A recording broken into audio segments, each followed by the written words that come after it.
Revealed, the serious problem of Carlos Alcaraz that nobody imagined.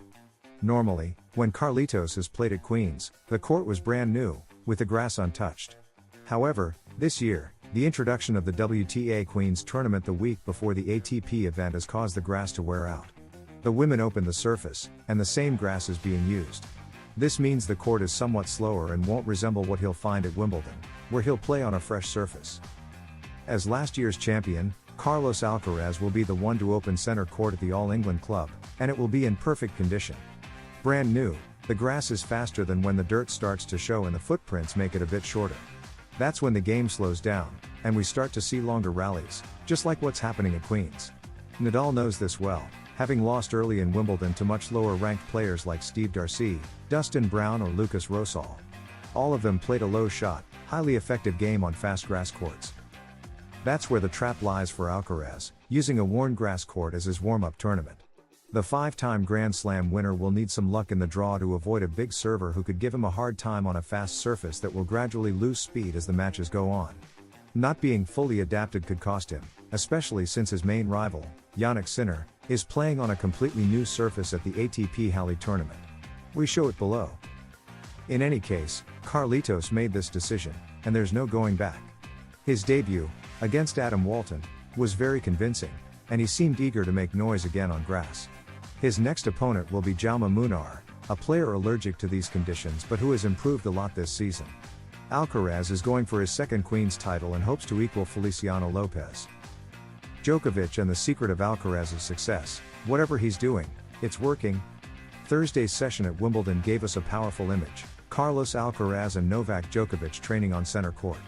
The stars of the last two finals tested themselves in a preparatory session that drew a lot of attention.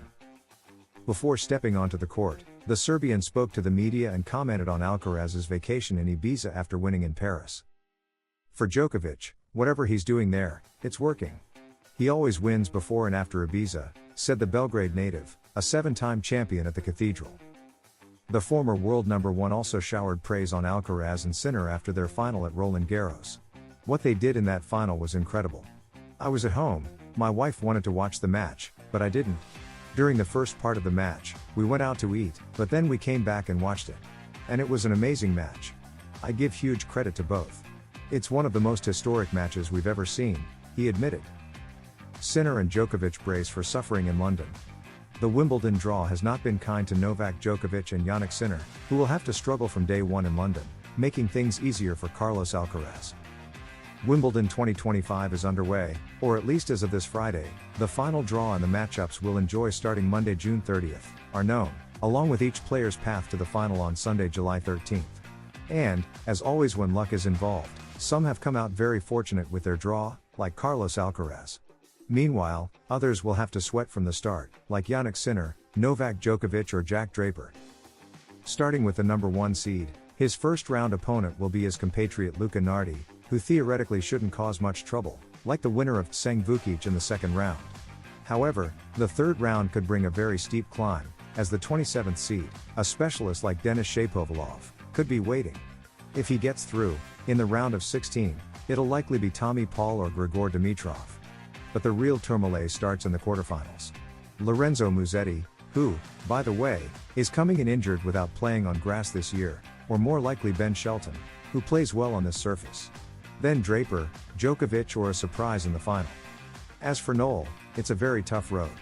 He opens against Frenchman Alexander Muller, and in the second round, it's likely Daniel Evans. But from there on, the fun begins: Alex Michelsen or Chris Eubanks in the third round, a round of 16 clash with de Minaur or McHack, and then the quarterfinals, against whoever comes out of the Draper, Bublik or Mensik section.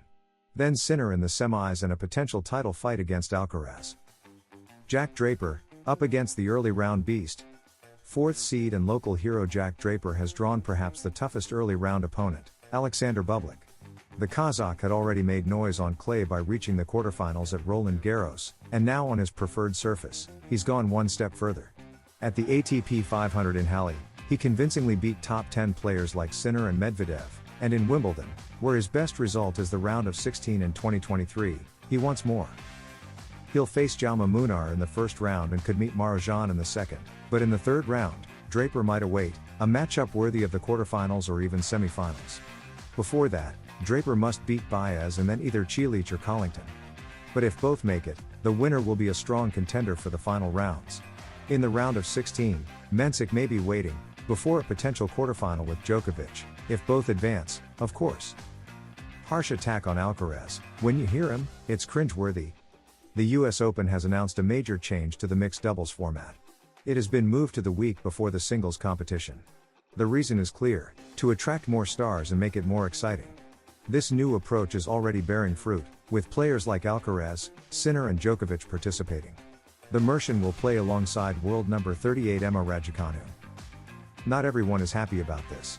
Kristina Mladenovic, a three-time Grand Slam champion in mixed doubles, has expressed strong disapproval of the new format. When you hear Alcaraz and others say they'll play the tournament for fun and to prepare for the US Open, it's cringeworthy. We're talking about a Grand Slam event. It can't be just preparation or fun, she said. It's problematic because it alters the essence of tennis. Mladenovic's criticism wasn't just about the presentation, but the core issue. The Frenchwoman denounced the financial interests she believes are behind the format. The US Open guarantees itself a third, much more lucrative week in terms of ticket sales, stadium consumption and, I suppose, TV rights. Although she admits it has commercial appeal, she questions its sporting value. From a sports perspective, it's problematic because it touches the essence of tennis. Mladenovic believes a Grand Slam must respect tradition and competitive value. A Grand Slam is a competition with a long history, both in singles and doubles. And now, suddenly, doubles become a big exhibition, without anyone or anything able to intervene. In that sense, she clarifies the issue isn't the event itself, but how it's framed. There's no problem organizing such an event, but above all, don't call it a Grand Slam. But first, it's time for Wimbledon. Despite this controversy, there's still time before the US Open. First comes Wimbledon. The London Grand Slam begins on June 30th, and Alcaraz will try to defend his title. The Mercian arrives in peak form, having just won Roland Garros and the Queen's Club tournament. He now holds 5 titles in 2025 and has won 27 of his last 28 matches. Impressive numbers. Spanish star Carlos Alcaraz trained for the first time at Wimbledon this Wednesday for nearly 2 hours alongside Hungarian Fabian Marozsan. The Mercian, who won Queen's 3 days ago, returned to the All England club after a few days of rest. The player from El Palmar was accompanied by Juan Carlos Ferrero, who arrived in London earlier this week, his brother Alvaro, his physiotherapist Juanjo Moreno, and his fitness coach Alberto Yeto. During the nearly 2-hour session at Arangi Park, Alcaraz played a practice set against the Hungarian, which Marozsan won 6-4 thanks to a break of serve at 4-4. The moment that changed everything for Carlos Alcaraz in the Queen's final against Jiri Lehecka, it was regrettable. Carlos Alcaraz didn't have it easy in beating Jiri Lehecka, 7-5, 6-7, 6-2, to lift his 5th trophy of the 2025 season at the ATP 500 London, HSBC Championships Queen's 2025. The Mercian, who was dominant on serve for most of the match, complicated things in a second set tiebreak, where a double fault forced him into a deciding third set to overcome the Czech. "It's a fantastic feeling," said Carlos Alcaraz in the flash interview before lifting his second Queen's trophy, having completed his win over Jiri Lehecka. "It's been a tremendously positive and incredible week. Winning titles and tournaments is always nice, and doing it here at Queen's is even more special. That's already 2 wins here, and in a week where I honestly had no expectations," he added about the usual jokes regarding grass garrots or his grass mode after the second win in Paris. "I just came here trying to feel comfortable on grass. Lifting this trophy is something very, very special." He then recalled the toughest moment of the match. That second set was tough. Going into it at 5-5 and suddenly hitting a double fault was quite disappointing. "I had been serving quite well until then, but I started missing first serves, then made that double fault. It was regrettable, because I was controlling the match, I was always level with my serve in that set, I felt very good." But as always, Alcaraz drew on that mindset that's already making him a legend. "I tried to use that second set as motivation to do things right in the third. Stay positive, think calmly, gain clarity, reset, start from zero, stay composed and play my best tennis. It was a great moment this week, being able to turn it around," he concluded. Carlos Alcaraz responds about his relationship with Raducanu. Carlos Alcaraz, the rising tennis star, and Raducanu, the British sensation, are shaking up the tennis world with their unexpected partnership for the upcoming US Open 2025 mixed doubles.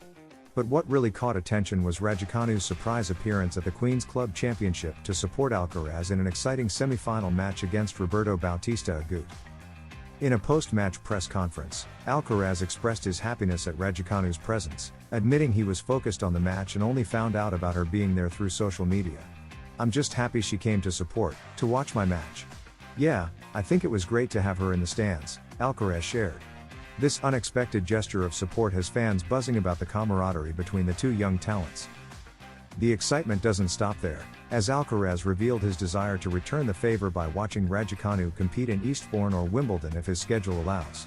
Despite being competitors on the court, the mutual respect and camaraderie between Alcaraz and Raducanu are clear, adding a new dynamic to the tennis scene. As Raducanu prepares for her return to the court in Eastbourne after a forced injury break, Alcaraz faces Jiri Lehecka in the ATP 500 final following a hard-fought semifinal win. The stage is set for an intense showdown between the two talented players, with fans eagerly awaiting the outcome. As the tennis world looks forward to the future clashes and partnerships between Carlos Alcaraz and Emma Raducanu, one thing is certain: these two young stars are redefining sportsmanship and camaraderie in the tennis world, captivating fans with their talent both on and off the court.